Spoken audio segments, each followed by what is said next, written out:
អូខេសួស្តីបងប្អូនទាំងអស់គ្នាអញ្ចឹងនៅក្នុងវីដេអូនេះគឺខ្ញុំនឹងបន្តទៀតតាក់ទងនឹងមេរៀនរបស់យើង Spring Boot ណាអញ្ចឹងមុននឹងខ្ញុំចូលដល់តាក់ទងទៅនឹងគេហៅថាយើងដាក់ role ដាក់អីខ្ញុំសូមមកកន្លែងនេះបន្តិចតាក់ទងនឹង authentication និង authorization entry point ណាដែលយើងឃើញថាកន្លែងនេះគឺខ្ញុំបានធ្វើការបង្កើតតាក់ទងនឹង object mapper អូខេហើយរួមទៅតាក់ទងនឹងប្រភេទ object mapper ហ្នឹងគឺយើងប្រើវាដើម្បី convert ពីគេហៅថា convert ពី JSON ទៅជា string ឬក៏ពី string ទៅជា JSON អីវិញចឹងទៅអូខេអាហ្នឹងរបៀបអញ្ចឹងព្រោះដោយសារតើអ្វីឧទាហរណ៍ថាយើងចង់រាយវាជា JSON ដើម្បីបង្ហាញទៅខាងក្រៅអីចឹងទៅគឺយើងត្រូវការប្រើប្រាស់អាហ្នឹងអូខេនិយាយរួមទៅគឺ convert គ្នាទៅវិញទៅមកអញ្ចឹងពី string ទៅ JSON ពី JSON ទៅជា string ហើយបងប្អូនស្គាល់ JSON នេះមើលទៅ JSON ឲ្យយើងរងថ្ងៃហ្នឹងឃើញអត់ឲ្យយើងរងថ្ងៃយើងមានជាតាគៀបមានយើងមានជា result អីហ្នឹងឥឡូវសុំ5បន្តិចចុះតិចរៀនចុះរៀនឡើងអត់ដឹងថា JSON ជាស្អីណាអូខេហ្នឹងហើយអញ្ចឹងខ្ញុំនឹងបដូរអានេះដោយសារតែអញ្ចឹងនៅក្នុងfile នេះគឺខ្ញុំមានជា JSON util ដែលខ្ញុំបានបង្កើតយូរហើយក៏ខ្ញុំទុកនៅក្នុង project នឹងដូចគ្នាគឺនៅក្នុង package util គឺឈ្មោះថា JSON util ហើយក្នុង JSON util ហ្នឹងគឺខ្ញុំបានបង្កើតនៅ function មួយចំនួនដែលយើងប្រើសម្រាប់handle តាក់ទងនឹង function ប្រភេទជា JSON ហ្នឹងណាអូខេហ្នឹងហើយអញ្ចឹងឥឡូវខ្ញុំចូលទៅកាន់ browser ហើយខ្ញុំចូលទៅកាន់ localhost 8090អូខេបន្តមកខ្ញុំធ្វើការ login ចុះអូខេមិនបាច់ចាំទៅ login អីទេបងប្អូនឃើញអាហ្នឹងគេហៅ JSON ហ្នឹងណាហ្នឹងអាហ្នឹង JSON ហើយអូខេអញ្ចឹងអ្វីដែលយើងឃើញមកខាងក្រៅនេះគឺជាតម្រង JSON ហ្នឹងណាតម្រង JSON ហើយពេលច្រើនអ្វីយើងធ្វើក៏ប៉ុតអានេះក៏ប៉ុតយើងបង្កើតជា class Java មួយទេបន្តមកនៅក្នុងនេះគឺវានឹងចេញតម្រងជា JSON អញ្ចឹងដោយសារតែ application របស់យើងគឺ type របស់វាគឺជា JSON គឺជា application/JSON អញ្ចឹងបានជាវាចេញតម្រង JSON បើសិនជា application របស់យើងជា XML កន្លែងហ្នឹងប្រកាសជា XML ហើយអូខេទោះយើងសរសេរជា Java class មិនក៏ដោយក៏នៅហ្នឹងគឺជាតម្រងដែលយើងចង់កំណត់នៅលើ application ថាយើងជាអីគឺវានឹងបានអញ្ចឹងអូខេតន់ណាអូខេអញ្ចឹងតាក់ទងនឹងចំណុចនេះយើងទៅមើលតាក់ទងទៅនឹង authentication entry point គឺមូលហេតុដែលយើងធ្វើការប្រើប្រាស់នេះគឺដោយសារតែយើងចង់ convert តាក់ទងទៅនឹងដូចជាមើលនេះអា file នេះអូខេយើងចង់ធ្វើការ convert ពី class របស់យើងនេះគឺអានេះគឺជា class ហ្នឹង body response ហ្នឹងគឺជា class អញ្ចឹងយើងចង់ធ្វើការ convert តាក់ទងហ្នឹងទៅជា string នៃ JSON វិញអូខេហ្នឹងហើយអញ្ចឹងយើងប្រើប្រាស់ object mapper .write value as string អីចឹងទៅដើម្បីអាចចេញជា JSON អីចឹងទៅអាហ្នឹងបែបអញ្ចឹងបងប្អូនណាហើយអាហ្នឹងនៅក្នុង JSON util របស់ខ្ញុំក៏ខ្ញុំមាន function មួយដែរគឺ function ហ្នឹងគឺឈ្មោះថា toJSON អូខេ toJSON ហើយ return type របស់វាគឺជា string អូខេមានថា JSON ប្រភេទជា string JSON វាមានប្រភេទ2ទៀត JSON ហ្នឹងវាមានប្រភេទ JSON ជា string ហើយមានជាប្រភេទ JSON node JSON node គឺបានន័យថានៅពេលដែលយើងធ្វើការ convert ទៅជា JSON node គឺយើងអាចមានជាខាងក្រោយមានជា get មានជាអីចឹងណាបើតាមចាំនេះឃើញអត់មានជា get មានជា set មានអីចឹងទៅអត់មាន set ទេមានតែ get ហើយដាក់ value ចូលអីចឹងទៅនិយាយទៅតាក់ទងនឹងJSON node នេះគឺជាអាចថាខ្ញុំសុំមើលនឹងជា class ជាអីអូខេ JSON node វាជា class មួយដែលវាជា type សម្រាប់ JSON ដែលយើងអាចធ្វើការ set value ចូលដូចថាយើងចង់ add key ថ្មីយើងចង់ add អីគឺយើងអាចប្រើប្រាស់តម្រងនឹងបានហើយតកតនឹងនេះគឺខ្ញុំអត់ទាន់មានជា example ដើម្បីបង្ហាញថាយើងប្រើនៅកន្លែងណាទេខ្ញុំគ្រាន់តែបង្កើតទុកចោលសិនទេប៉ុន្តែខ្ញុំគិតថាប្រកាសជាអាចនឹងមានកន្លែងយើងត្រូវការប្រើអូខេគ្រាន់តែឥឡូវយើងអ្វីយើងត្រូវការប្រើគឺយើងប្រើប្រាស់ toJSON នេះអូខេ toJSON ហ្នឹងណាព្រោះ toJSON ហ្នឹងគឺវាដូចទៅនឹងអ្វីយើងប្រើប្រាស់នៅក្នុង authentication entry point ណាគឺ object mapper .write value as string បន្តមកយើងផាសតាក់ទងនឹង class ហ្នឹងចូលអូខេឃើញអត់ ហើយតកតនេះគឺយើងបង្កើត function ហ្នឹងគឺយើងអត់ធ្វើការខ្វាយខ្វល់តកតនឹង data type ជាអីទេគឺអីក៏បានដែរដាក់ចូលមកគឺ convert ទៅជា string ហីអូខេអានឹងបានអញ្ចឹងហើយមួយវិញទៀតហេតុអីបានបងប្អូនបង្កឆ្ងល់ថាហេតុអីបានខ្ញុំមិនប្រើប្រាស់អានេះទៅដែរទៅចាំបាច់ទៅដូរញ៉ៃច្រើនទៅអីណាដូរញ៉ៃច្រើនទៅអីបរិញ្ញាអាផ្សេងអាថ្មីមកចាំបាច់មកនិយាយនឹងដែរទៅអីណានិយាយរួមទៅដោយសារខ្ញុំចង់ឲ្យវាគេហៅថាមានភាពមួយគេហៅថា improvement ព្រោះដោយសារទៅក្នុងclass មួយនេះគឺខ្ញុំបានបង្កើតខ្ញុំសូមដាក់វាជា final class ហ្មងទៅ public final class ព្រោះវាជា class ចុងក្រោយគេអត់មានណាអាច extend បន្តទៀតបានទេអូខេបន្តមកខ្ញុំបានធ្វើការបង្កើតជា member មួយគឺ private អូខេគឺ object mapper ហ្នឹងហើយចឹងមានថាខ្ញុំធ្វើការ instantiate តទៅនឹង object mapper នៅក្នុង class នេះមួយហ្មងអញ្ចឹងបានថាអ្វីខ្ញុំចង់ធ្វើគឺខ្ញុំចង់ឲ្យក្នុង Spring application របស់យើងគឺមាន object mapper instant តែមួយគត់គឺខ្ញុំអត់ចង់ឲ្យមានច្រើនទេតែបងប្អូនឃើញកន្លែងនេះណាយើងឃើញថានេះខ្ញុំបានបង្កើត instant មួយហើយនៅលើនេះនៅក្នុង authorization entry point គឺខ្ញុំបានធ្វើការបង្កើត instant object mapper មួយទៀតចឹងឃើញថា2បាត់ហើយតនៅក្នុងនេះយើងបង្កើតមួយទៀត3បាត់ឃើញអត់ហ្នឹងហើយអញ្ចឹងវាបង្កើត3បាត់ហើយទាំងតែការប្រើប្រាស់វាដដែលសោះអញ្ចឹងសួរថាយើងគួរតែប្រើប្រាស់ instant នៃ object ហ្នឹងដល់ទៅ3ទៅមកបង្កើតតែមួយហើយប្រើគ្រប់កន្លែងទៅហើយពេលយើងបង្កើតតែមួយហើយប្រើគ្រប់កន្លែងហើយគឺយើងអាចធ្វើការ control វាឲ្យមានភាពងាយស្រួលបន្ថែមទៀតវាអត់មានជាភាពមួយថាស្បុកស្មាញច្រើននេះទៅអីចឹងណាអូខេព្រោះសារនេះគឺយើងមាន function ស្រាប់យើងចង់កែយើងមកមើលក្នុងនេះមកហើយយើងអាចមើលបានបើសិនយើងចង់កែយើងអាចមើលថាតាក់ទងនឹងកន្លែងខ្លះគេដែលហៅតាក់ទងនឹង function ហ្នឹងតើវាប៉ះពាល់អីខ្លះបើសិនយើងកែក្នុងហ្នឹងអីចឹងទៅនិយាយទៅយើងចង់ control វាមកកន្លែងគឺយើងធ្វើអញ្ចឹងក្នុងនេះគឺខ្ញុំនិយាយទៅតាក់ទងនឹងខ្លះនេះគឺគេហៅថាប្រភេទគេហៅថា class singleton មួយទៀតគឺ singleton គឺមានថាក្នុង class ហ្នឹងគឺមាន instant តែមួយគត់គឺមិនអាចមាន instant ច្រើនទេអាហ្នឹងបែបអញ្ចឹងអូខេអញ្ចឹងខ្ញុំធ្វើការបង្កើត class មួយឈ្មោះថា JSON util យ៉ាងទៅបន្ទាប់មកខ្ញុំមានជា field មួយឈ្មោះថា object mapper ដែលវាជា private ហើយវាជា static ទៀតអញ្ចឹងមកជីវិតវានេះគឺមានតែ instant តែមួយគត់មិនអាចមាន2ទេព្រោះវាជា static វាជា member របស់ class អូខេហ្នឹងហើយអញ្ចឹងតាក់តនេះគឺខ្ញុំបានធ្វើការបង្កើតតាក់តនឹង field មួយទៀតដើម្បីឲ្យអាច access តាក់តទៅនឹងអានឹងបន្ថែមទៀតហ្នឹងថា field នឹងបន្ថែមទៀតអញ្ចឹងណាគឺខ្ញុំចង់ធ្វើការ access តម្លៃហើយក្នុងនេះគឺខ្ញុំគ្រាន់តែធ្វើការឆែកលក្ខខណ្ឌថាឥឡូវបើសិនជា object mapper នេះតម្លៃនេះឥឡូវវា null វាស្មើ null អញ្ចឹងបើសិនជាស្មើ null ខ្ញុំឲ្យវាធ្វើការ instantiate នៅ instant ថ្មីមួយអូខេអញ្ចឹងនៅពេលយើង instantiate ថ្មីគឺវានឹងធ្វើការ set value ចូលហើយវាធ្វើការ return អញ្ចឹងទៅតទៅថ្ងៃក្រោយមានថាមួយថ្ងៃក្រោយគឺឧទាហរណ៍ថាមានclass ណាដែលគាត់ធ្វើការហៅ function នឹងទៅប្រើទៀតអញ្ចឹងនៅពេលហៅប្រើទៀតវាឆែកថាឥឡូវ object mapper បើសិនជា object mapper ស្មើ null យើង instantiate នៅ object ថ្មីប៉ុន្តែជាក់ស្ដែង object mapper ឥឡូវនេះគឺអត់មាន null ទេគឺតម្លៃគឺមានហើយដោយសារតែមិញយើងបានហៅម្ដងគឺវាឆែកថាឃើញថា null វាក៏ធ្វើការ instantiate តាក់ទងនឹង object បន្ទាប់មកលើកទី2វាចូលមកម្ដងទៀតវាឃើញថាឥឡូវវាអត់ null ទេអញ្ចឹងវាធ្វើការ return ទៅតទៀត return និយាយទៅប្រើរបស់ចាស់រហូត instant ចាស់ប្រើរហូតអញ្ចឹងទៅអានោះបានអញ្ចឹងហើយតាក់ទងនឹង function នេះគឺត្រូវបានហៅប្រើនឹងគ្រប់ function ទាំងអស់អូខេឃើញទេ to JSON ក៏ហៅប្រើ to JSON node ក៏ហៅប្រើ from JSON ក៏ហៅប្រើ from JSON ក៏ហៅប្រើគឺហៅប្រើតែ function នឹងតែមួយគត់ព្រោះ function ហ្នឹងគឺវាមានលក្ខណៈពិសេសមួយគឺគ្រាន់ថាវាធ្វើការឆែកតាក់ទងទៅនឹងobject field របស់យើងថាវាឥឡូវវា null អត់បើសិនជា null វាបង្កើត instant ថ្មីបើសិនជាអត់ null ទេអត់បង្កើតទេគឺ return អាហ្នឹងទៅប្រើដដែលវិញចឹងទៅអូខេហើយឥឡូវតាក់ទងនឹង function ផ្សេងៗខ្ញុំអត់បញ្យល់ទេព្រោះសារយើងអត់តន់ត្រូវការប្រើខ្ញុំបញ្យល់តាក់ទងនឹង function មួយគត់គឺ to JSON ដែលវា return ថាជា string អូខេហើយវាមិនដែរទេនិយាយរួមទៅគ្រាន់ថាវាជួយកាត់បន្ថយយើងកុំឲ្យយើងបង្កើត instant បានច្រើនអញ្ចឹងណាអញ្ចឹងខ្ញុំគ្រាន់តែធ្វើការលុបចោលនេះ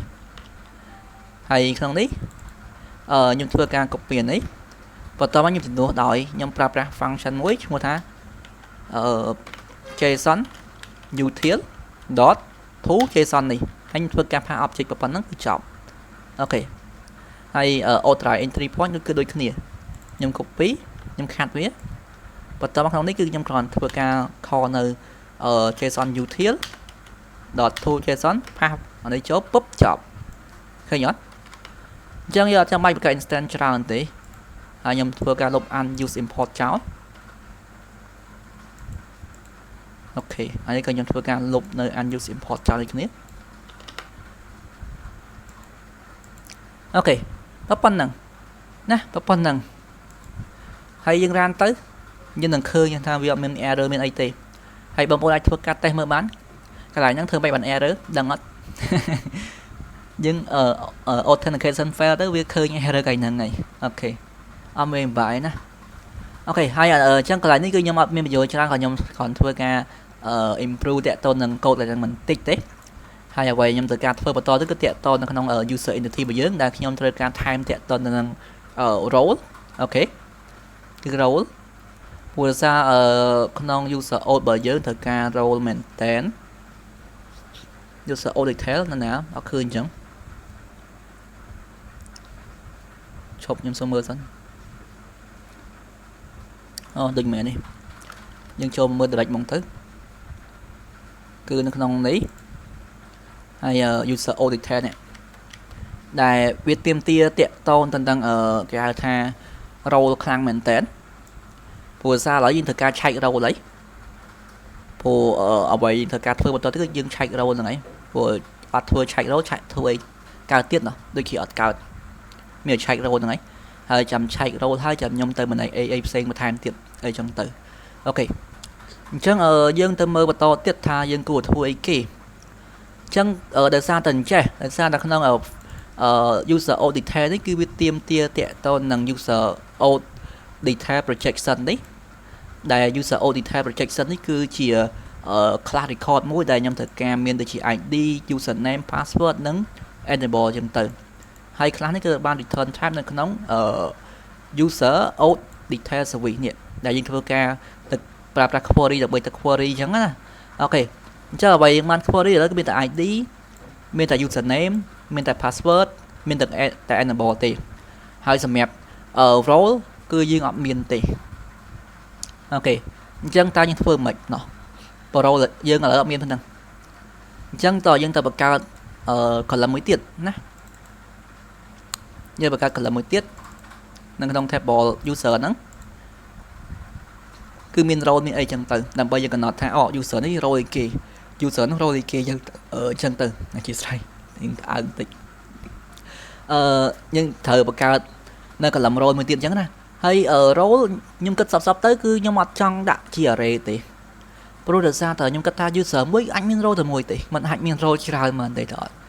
ឥឡូវខ្ញុំអត់ដឹងថាម៉េចណាដោយសារខ្ញុំធ្វើ budget យូរទៅអាចនិយាយថាខ្ញុំរៀងបាយកំណត់ណារៀងបាយកំណត់ត្រូវថាគិតចុះគិតសពទៅuser នោះមាន role ច្រើនហេតុអីមិនមាន role admin ផងមាន role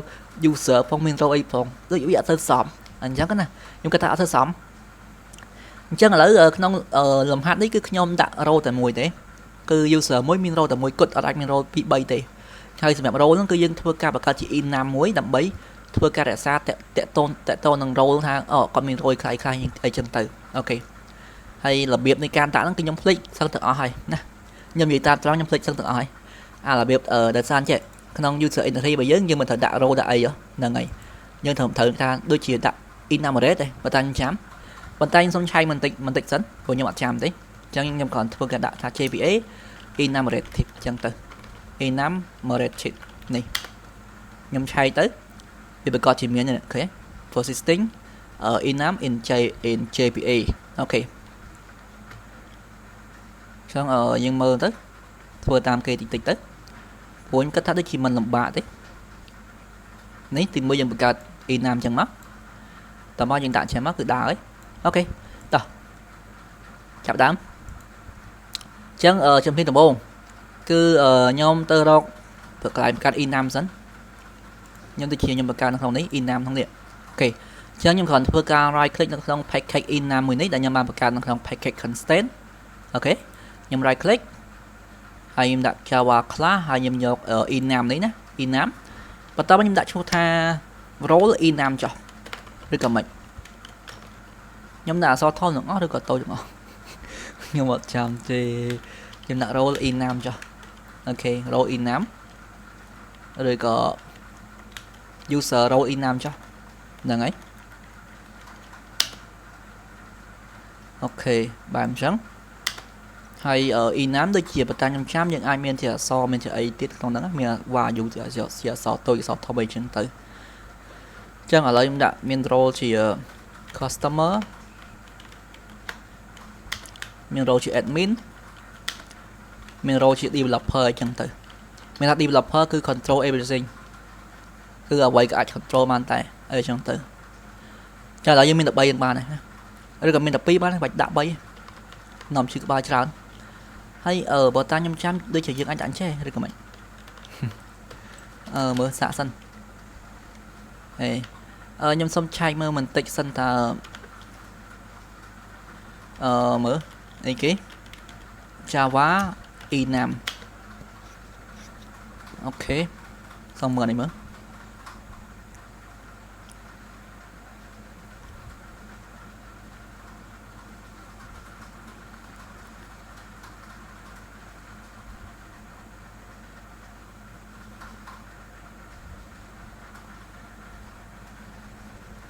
ដូចអត់ទាន់ឃើញអ្វីខ្ញុំចង់បានសោះសុំមើលលើសិន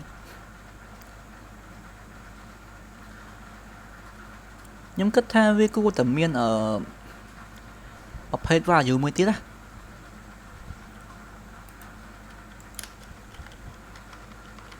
with value នេះ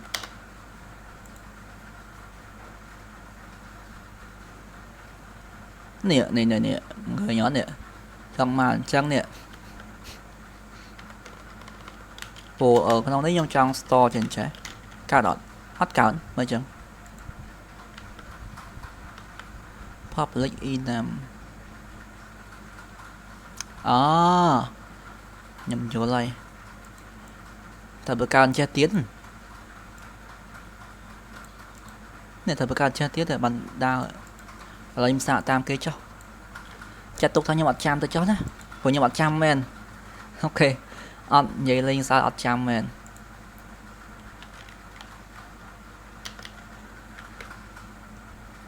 label ចុះហើយនេះខ្ញុំដាក់ចេះទៅអូខេអញ្ចឹងដើម្បីអាចដាក់ value ចឹងបានតើធ្វើអញ្ចេះអូខេខ្ញុំយល់ហើយខ្ញុំចង់ធ្វើអញ្ចឹងខ្ញុំអត់ចង់ store value ជាអញ្ចេះទេណាខ្ញុំចង់ store value ជាអក្សរតូចទាំងអស់ចេះអូខេនេះហើយលុប private ចោលបានន័យថាអញ្ចេះអានេះគឺខ្ញុំធ្វើការបង្កើត enum មួយគឺឈ្មោះថា user role enum បន្ទាប់មកខ្ញុំមានជាគេហៅថាអាចថាជា key ចុះអានេះខ្ញុំសុំដាក់ឈ្មោះថាជា key មានជា key customer មានជា key admin អីចឹងទៅហើយបន្តមកក្នុងនេះគឺខ្ញុំធ្វើការបង្កើតជា constructor ដែលមាន parameter មួយនៅក្នុង enum ហ្នឹង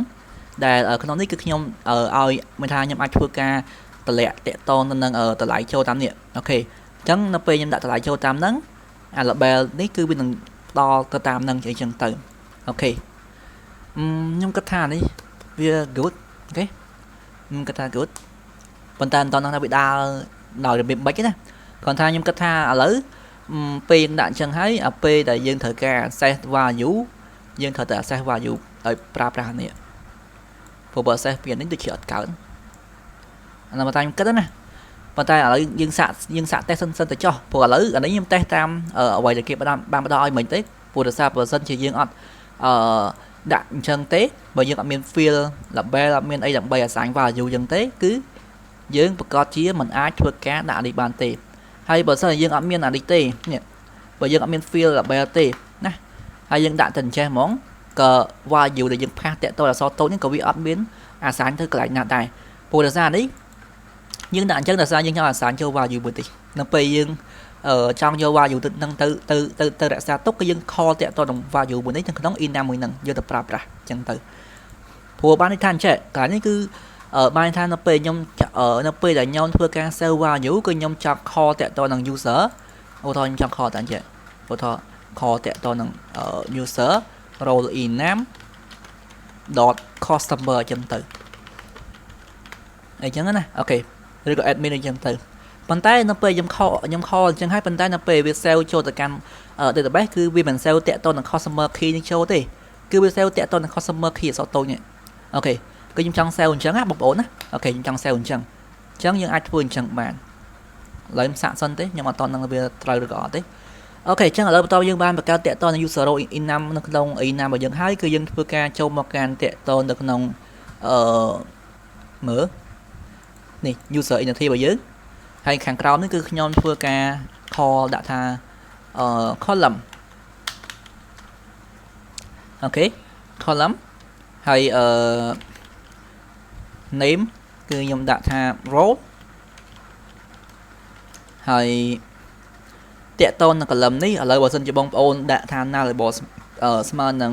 false ប្រកាសជា error ដោយសារតែឥឡូវ table របស់យើងគឺមាន record មានថាមាន record បាត់ទៅហើយបើសិនជាយើងដាក់ null របស់ស្មើនឹង false គឺយើងមកបញ្ជាក់ថាcolumn row ហ្នឹងគឺខ្ញុំអត់ចង់ឲ្យវា null ទេដែលជាក់ស្ដែងនៅក្នុងtable របស់យើងឥឡូវគឺមាន record ទាំងអស់ហើយអញ្ចឹងវាអត់អាចរាយថាវារៀបថាវាអត់អាចរាយ column នឹងចូលបានដោយសារតែឥឡូវយើងដាក់ថាnull label ស្មើនឹង false ចុះអូខេដែលជាក់ស្ដែងយើងអត់មានបានដាក់ assign តាក់ទងនឹង default value ទៅកាន់ column មួយហ្នឹងទេបើសិនយើងដាក់ default value ទៅកាន់ column មួយហ្នឹងយើងដាក់ null label ស្មើនឹង false it's okay គឺវាអាចនឹងយកអា value ដែលយើងដាក់ default ហ្នឹងដាក់ចូលទៅកាន់ raw record ដែលតែបង្កើតមាន raw record ដែលវា value ឥឡូវ column row ហ្នឹងវា null គឺវាអាចធ្វើការដាក់ value ចូលបានប៉ុន្តែជាក់ស្ដែងបើសិនជាយើងអត់ធ្វើការដាក់ default value ទេហើយយើងដាក់ null label ស្មើ false គឺអត់កើតទេជាវិធីសាស្ត្ររបស់ខ្ញុំគឺឥឡូវខ្ញុំដាក់ null label ស្មើនឹង true សិនឥឡូវខ្ញុំអត់ដាក់ null label ទេគឺ default ស្មើ true ហើយអញ្ចឹងមានថាឥឡូវ row ហ្នឹងអាច null បានអញ្ចឹងទៅប៉ុន្តែខ្ញុំអាចនឹងទៅបញ្ជាមិនទៅបញ្ជាទៅកែប្រែក្នុង database direct ហ្មងថា value នេះឥឡូវអត់អាច null អីអញ្ចឹងទៅចាំមើលទៀតខ្ញុំនឹងធ្វើឲ្យបងប្អូនមើលណាអូខេចុះ enumerate sheet ខ្ញុំដាក់ថាឈប់ក្នុងនេះមានខ្លះមើលសិនខ្ញុំសុំមើលតិចសិន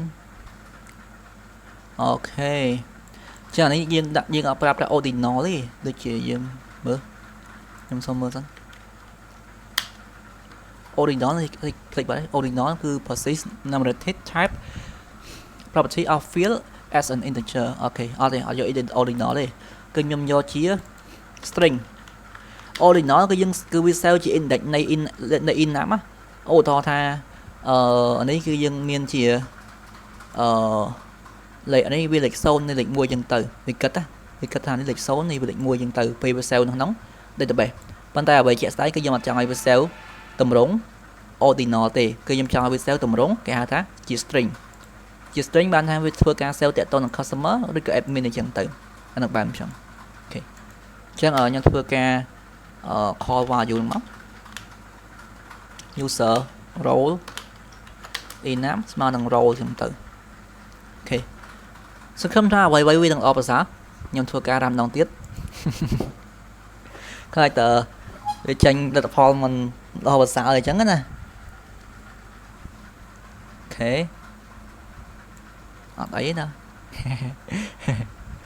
ជាអត់អីមែនមើលអត់អីមែនទេតែអត់អីមែនបងប្អូនដូចជាមើលនេះវាធ្វើការ alter if exist user add column role ខ្ញុំភ្លេច varchar គឺខ្ញុំអត់យក255ទេខ្ញុំភ្លេចឲ្យឆឹងណាwatch length គឺខ្ញុំយកតែត្រឹមឧទាហរណ៍ថាមើលអាចថា30តួអក្សរចុះព្រោះវាមិនដល់30តួអក្សរទេព្រោះមានតែប្រហែលម៉ាត់ហ្នឹងមាន customer admin developer អញ្ចឹងហ្នឹងអញ្ចឹងមើលឥឡូវគិតតាមការគួរទៅcustomer នេះ2 4 6 8ហ្នឹងនេះ2 4 6ហ្នឹងអាចថា15តួអក្សរបានណាខ្ញុំអត់ចង់បានដល់30តួអក្សរ15តួអក្សរទៅសម្រាប់ role ប៉ុន្តែបើសិនយើងរ៉ាំដងទៀតក៏វាធ្វើការដូរឲ្យយើងដែរព្រោះដោយសារវាបានបង្កើតបាត់ទៅហើយហ្នឹង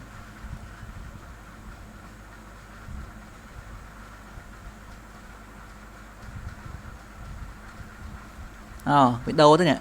alter table if exist user alter column row set data type varchar 15 តែតកតងនេះ alter table if exists user alter avatar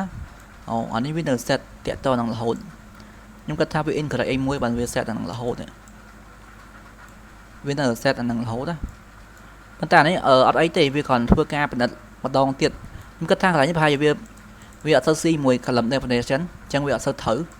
អញ្ចឹងវាចិត្តតែ handle អានឹងរហូតអញ្ចឹងវាត្រូវលក្ខខណ្ឌមួយ hibernate ណាអញ្ចឹងយើងចូលទៅមើលនេះវិញ refresh យើងឃើញថាមាន role ឃើញអត់ឃើញទេ role បាទអញ្ចឹង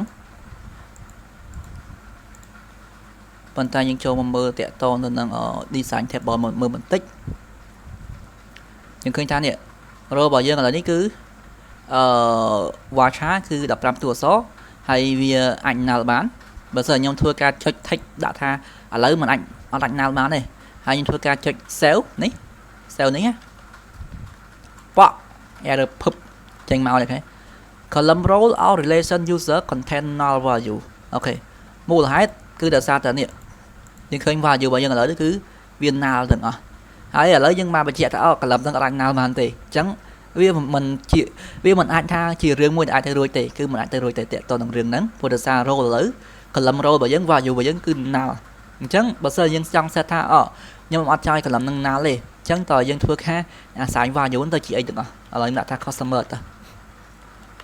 អូខេចេញធ្វើការ save អូខេ error គេnew role or relation user violate checks constraint user role check ឈប់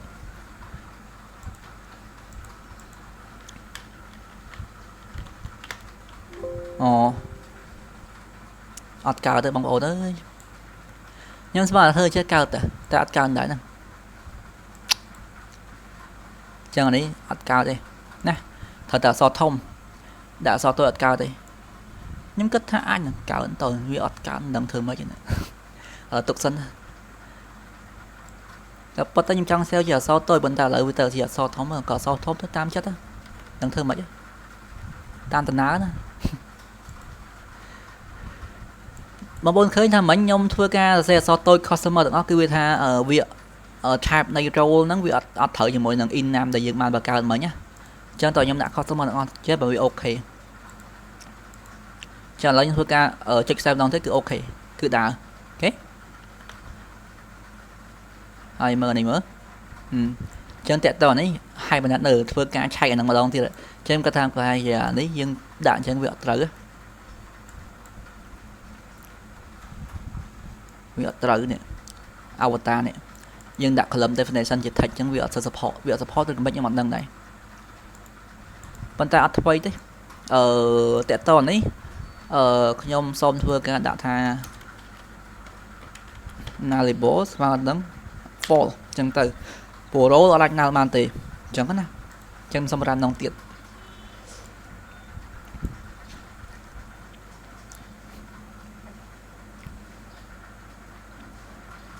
អូខេ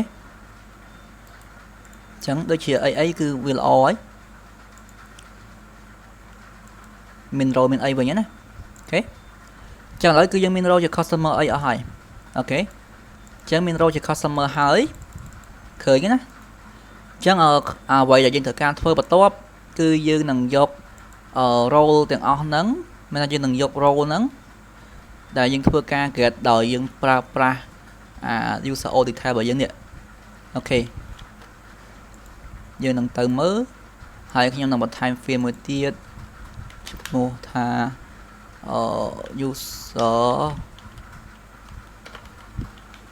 role enum ហើយ role អូខេហើយខ្ញុំនឹងចូលទៅកាន់កន្លែងនេះដើម្បីធ្វើការថែមដោយខ្ញុំគ្រាន់តែធ្វើការ root get ហើយយើងធ្វើការ get role ហើយ alias ជាមួយនឹង role ទៅគឺចប់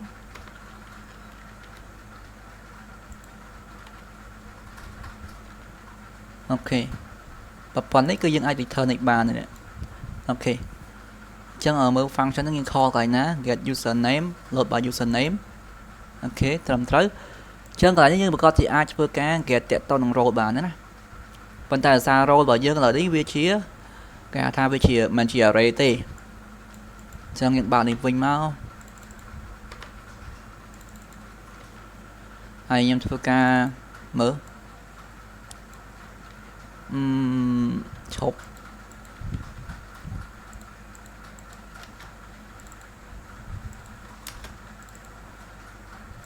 ចឹងខ្ញុំធ្វើការមុននឹងយើងធ្វើការប្រើប្រាស់ stream ខ្ញុំត្រូវការមានជា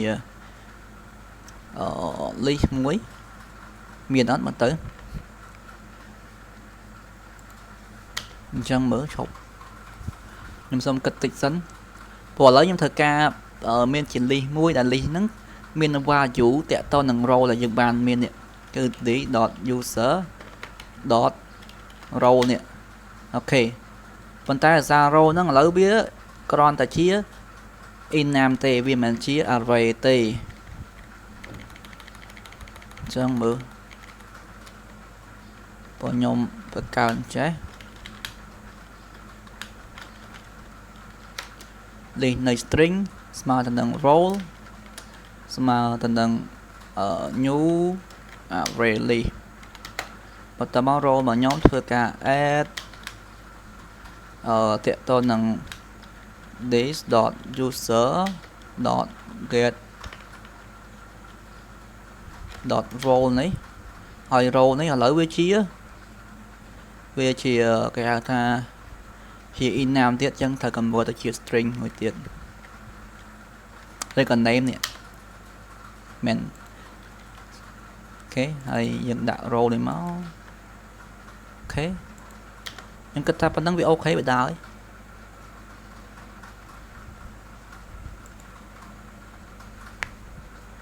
អូខេ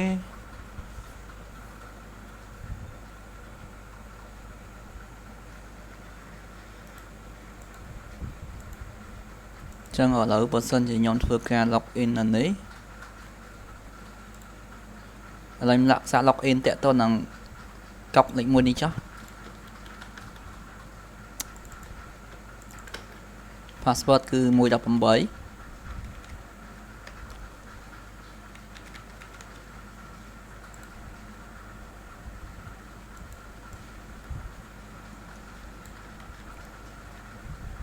ហើយ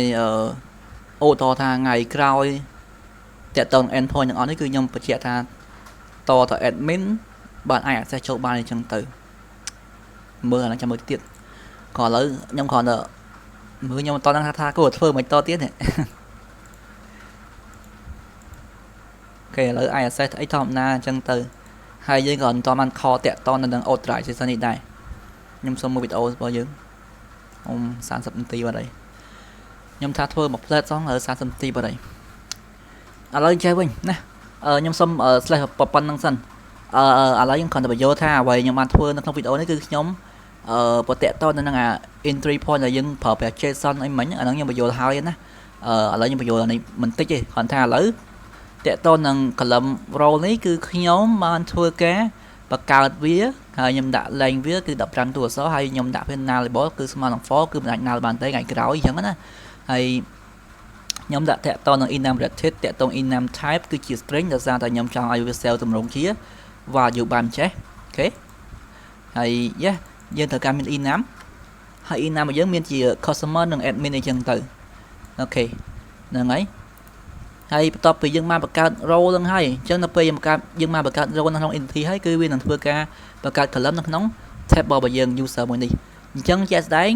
តាក់ទងនឹង table user របស់យើងមាន role ហើយអញ្ចឹងយើងអាចធ្វើការget តាក់ទងនឹង role ហ្នឹងចេញពីក្នុងនឹងបានតាមរយៈfunction មួយនេះហើយ function ហ្នឹងគឺវា return ទៅវិញទៅជា user o detail projection របស់យើងដែល user o detail projection របស់យើងគឺយើងប្រើសម្រាប់យកមកដាក់ក្នុង authentication របស់យើងអញ្ចឹងណាអូខេអញ្ចឹងក្នុងនេះគឺខ្ញុំគ្រាន់ធ្វើការ time role នេះបន្តិចមកដើម្បីទាញ column ហ្នឹងយកតម្លៃមកប្រើប្រាស់បន្ទាប់មកពីខ្ញុំទាញហើយគឺខ្ញុំចូលមកកាន់ user o detail គឺអានេះគឺ projection របស់ខ្ញុំគឺខ្ញុំអាចធ្វើការ call value ហ្នឹងយកមកដាក់មកប្រើនៅក្នុងនេះបានដែលក្នុង get authority នេះគឺជាកន្លែងមួយដែលយើងធ្វើការតាក់ទងនៅនឹង authorization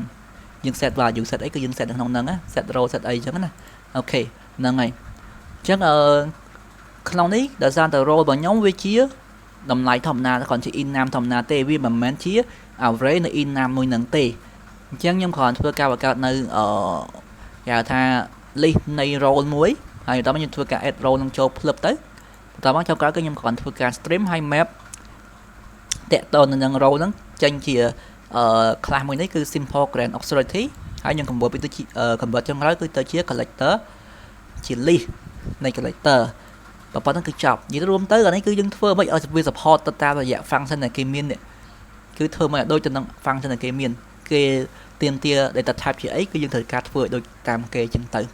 អូខេអញ្ចឹងក្នុងវីដេអូនេះគឺខ្ញុំមានប៉ុណ្្នឹងសិនហើយក្នុងវីដេអូក្រោយប្រហែលជាខ្ញុំធ្វើការកែប្រែច្រើនទៀតព្រោះខ្ញុំធ្វើការមាននៅ front end authentication ឬក៏ back end authentication ផ្សេងមួយគ្នាព្រោះឥឡូវយើងមានតែ back end API ទេយើងត្រូវការមាននៅ front end API មួយទៀតដើម្បីធ្វើការ